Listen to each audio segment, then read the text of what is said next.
Steel plant అనే పదం పలకడానికి మాజీ సీఎం జగన్ కు అర్హత లేదని హోంమంత్రి అనిత విమర్శించారు.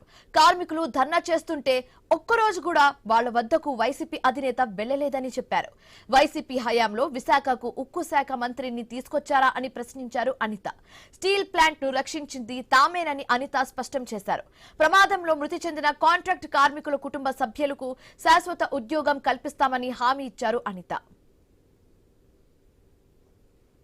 ప్రత్యేకంగా అఖిలపక్షం ఒకటి ఏర్పాటు చేయండి, నేను కూడా మీతో పాటు వచ్చి ఆ స్టీల్ ప్లాంట్ని రక్షించుకుందామని చెప్పి ఒక ఎమోషన్తోని మాట్లాడిన సందర్భాన్ని కూడా గుర్తు చేయాలి. అంటే ఇన్ని జరిగిన తర్వాత ఈ రోజు మాకు ప్రతిపక్షం సపోర్ట్ చేయట్లే, కానీ అతగాడు సీఎంగా ఉండేటప్పుడు ఇలాంటి ఇష్యూస్ మీద ప్రతిపక్షంలో ఉన్న మేము కూడా సపోర్ట్ చేస్తామని చెప్పిన తర్వాత కూడా కనీసం ముందుకు వచ్చే పరిస్థితులు కనిపించలే. ఇందాకే గౌరవ శ్రీనివాస్ గారు అన్నారు, ఈ స్టీల్ ప్లాంట్ విషయంలో కమిటీ ఏర్పాటు చేసి 3 మెన్ కమిటీ ఏర్పాటు చేశారు.